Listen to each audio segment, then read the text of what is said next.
माँ सुमित्रा की अनुपम सीख। भगवान श्री रामचंद्र जी को 14 वर्ष का वनवास मिला। लक्ष्मण ने उनसे पूछा, प्रभु मैं भी आपके साथ चलूं? राम जी ने कहा, जाओ माँ से विदा मांग आओ, उनसे आशीर्वाद ले आओ। लक्ष्मण जी ने माँ सुमित्रा को प्रणाम कर कहा, माँ मैं प्रभु राम जी की सेवा में वन को जा रहा हूँ। सुमित्रा जी, बेटा तुम मेरे पास क्यों आए? लक्ष्मण जी बोले, माँ आप मेरी माता हैं, इसलिए आपका आशीर्वाद आपकी आज्ञा लेने आया हूँ। सुमित्रा जी बोली, बेटा क्या पिछले जन्म में मैं तेरी माँ थी? क्या अगले जन्म में मैं तेरी माँ होंगी? कुछ पता नहीं, परंतु बेटा जन्मों जन्मों से जो तेरी माँ है, जन्मों जन्मों से जो तेरे पिता हैं, तू उन प्रभु की सेवा में जा रहा है, तो मेरे से पूछने की आवश्यकता नहीं है। फिर भी मैं तुझे एक सलाह देती हूँ, तुम 5 दोषों से बचकर प्रभु की सेवा करना। लक्ष्मण जी ने पूछा, माँ वे 5 दोष कौन से हैं? सुमित्रा जी कहती हैं, राग रोष ईर्षा मद मोह जनु सपनु इनके बस होऊ, सकल प्रकार विकार विहाई, मन करूँ वचन करूँ सेवकाई। राग रोष ईर्षा मद और मोह इनके बस, स्वप्न में भी मत होना। सब प्रकार के विकारों का त्याग कर मन वचन और कर्म से श्री सीताराम जी की सेवा करना। रामचरितमानस अयोध्या कांड में है यह। बेटा पहला दोष है राग। तुम प्रभु की सेवा करने जा रहे हो तो कई लोग तुम्हें मिलेंगे, कईयों से परिचय होगा, परंतु तुम किसी में राग मत करना, आसक्ति मत करना। अनुराग तो बस एक राम जी से ही करना। दूसरा दोष है रोष। कभी तुम्हारे मन का ना हो तो रोष नहीं करना। क्रोध से अपने आप को बचाना, ऐसी इच्छा नहीं करना जिसकी आपूर्ति पर क्रोध उत्पन्न हो। तीसरा दोष है ईर्ष्या। कोई प्रभु की ज़्यादा सेवा भक्ति करे, प्रभु किसी को ज़्यादा प्रेम करे तो तुम उससे ईर्ष्या नहीं करना, बल्कि उसकी सेवा भक्ति का आदर करना। कोई श्री राम जी के ज़्यादा निकट हो तो उससे ईर्ष्या नहीं करना, अपितु उसके प्रति अपना प्रेम बढ़ाना। चौथा दोष है मद। तुम अभिमान से बचना, सेवा का, उन्नति का, शब्द गुणों का अभिमान अपने में मत लाना, अपितु उन्हें प्रभु की कृपा समझना। पांचवा दोष है मोह। किसी के मोह में मत फंसना, उसके बिना नहीं चलेगा, ऐसा नहीं करना, अपितु प्रभु में अपने मन को लगाए रखना।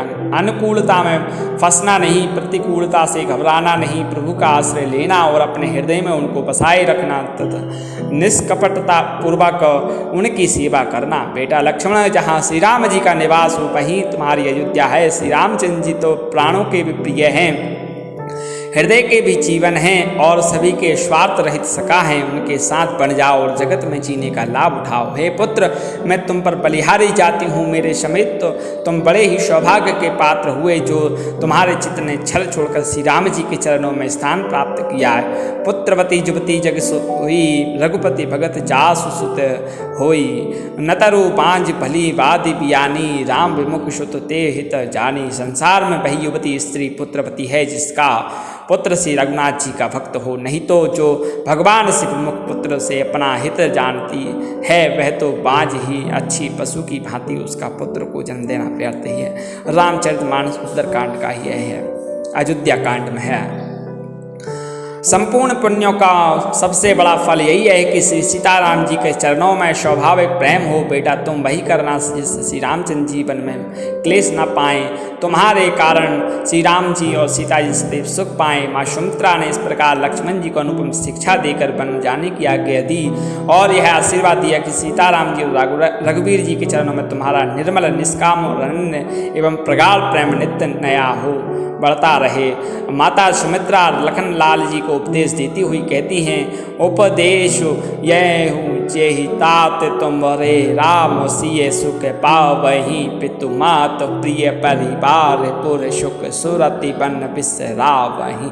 तुलसी प्रभु शिक देह आयुष दीन पुण्य आशीष दही, रति हो अविरल अमल सिय से रघुवीर पद नित्य नित्य नहीं। भावार्थ हे तात, मेरा यही उपदेश है, अर्थात तुम वही करना जिससे वन में तुम्हारे कारण श्री राम जी और सीता जी सुख पावें और माता पिता प्रिय परिवार तथा नगर के सुखों की याद भूल जाना।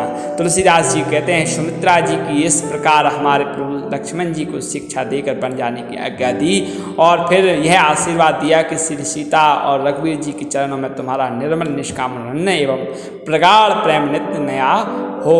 भगवान श्री राम जी के प्रति मात्रा सुमित्रा के प्रति अद्भुत है। मतलब प्रेम अद्भुत है। धन्य है ऐसी माँ जो अपने प्यारे पुत्र को उत्तम सीख देकर प्रभु भक्ति का उपदेश देती हैं और प्रभु सेवा में भेजती हैं। हे प्रभु, हम पर ऐसी कृपा कीजिए कि हमारे दिल में भी आपके प्रति ऐसी भक्ति आ जाए। जय श्री राम।